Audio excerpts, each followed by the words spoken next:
Matthew 13:3. Behold, a sower went forth to sow. It's 1980. My wife Maureen and 3.5 children and myself stepped off the plane at Don Mueang International Airport in Bangkok, Thailand.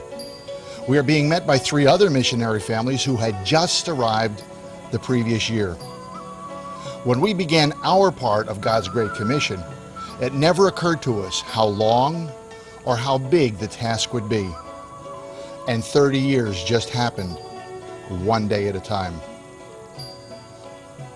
For Phil Pope and myself, who stayed in Bangkok, it would be 7 years of preaching, tracts, visitation, street meetings, and bus ministry before God would give number 1, the national pastor. With all that we did to get out the gospel, the Thai didn't understand. And we as freshman missionaries didn't understand that they didn't understand.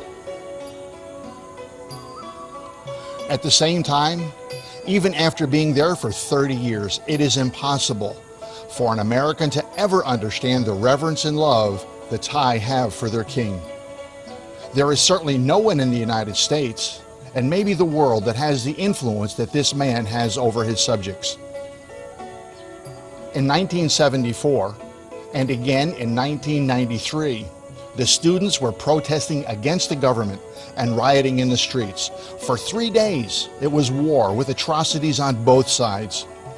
The king came on television and said, "I'll not have Thais killing Thais.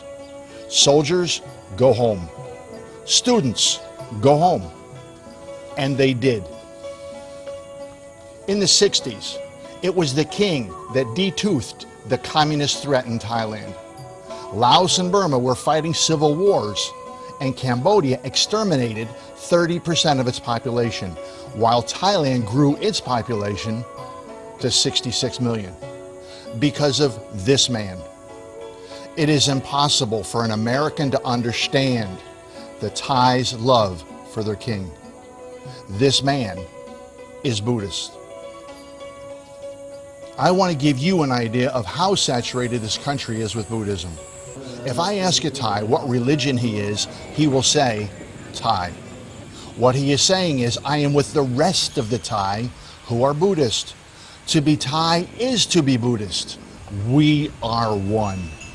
If I showed you pictures of every temple that is in our county at the rate that you're seeing them now, it would take over 4 minutes to show them. If I showed you pictures of every temple that is in our county at the rate that you're seeing them now, it would still take over 1 minute.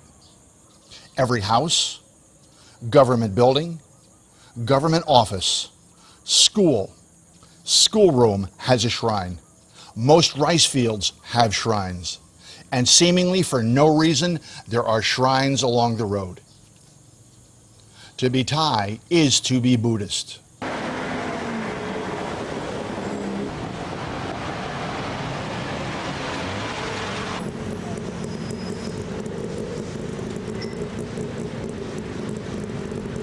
Oh, look at our racer!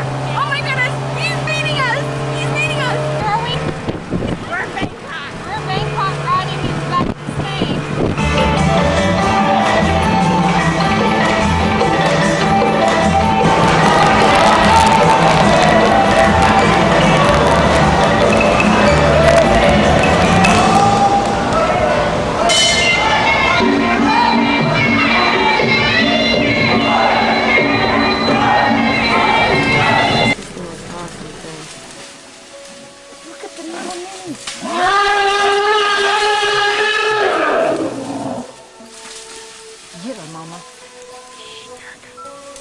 Thailand is truly amazing.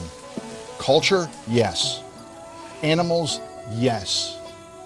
But what really amazes me is that I have more liberty in Thailand to present the gospel than in the United States.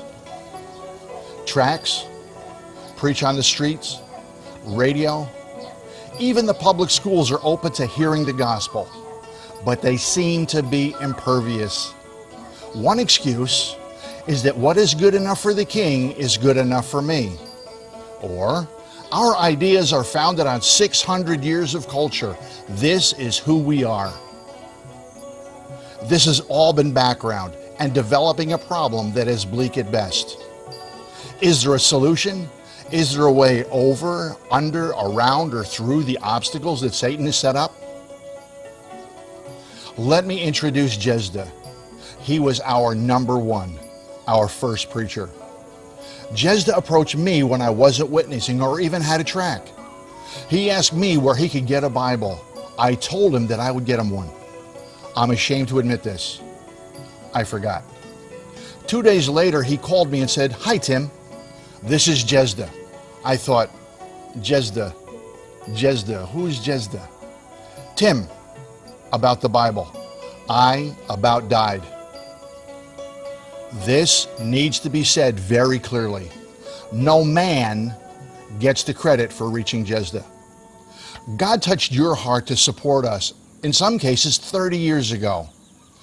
At best, you got a signpost. God happened to use me to point Jezda. This is a clear example of God showing himself. As Paul Harvey used to say, here's the rest of the story. The Lord used Jezda to reach a preacher named Bridit, a preacher named Santi Suk, a preacher named Alonkot, a preacher named Sakrapi, a preacher named Pitak, a preacher named Hilapong, a preacher named M, a preacher named Ponsawan, a preacher named Bramut. Nakorn has been called through Jezda, and Jezda's two sons, Billy and Bay, have been called. And it goes on. Jezda's grandchild preacher through Bridit is a Lao named Umpai. Jezda's grandchildren preachers through Santi Suk is a preacher named Sadudi, a preacher named Nakrop, and a preacher named Pa Nakrop. 2 Kings 6:15. Elijah's servants saw the host that compassed the city and said, "Alas, how shall we do?" In 2 Kings 6:17, Elijah prayed and said, "Lord, I pray thee, open his eyes." I pray with Elijah that the Lord would open your eyes to what he is doing in this seemingly impossible land. In salvation, we are far past the parable of the sower, and some 100-fold. In the parable of the talents, we're past 10 talents. The Lord is up to 16 preachers already. I'm excited seeing what the Lord has done. I can't wait for the next 30 years to be able to come back and report how truly great he is. And there'll be no one to claim the honor except the Lord.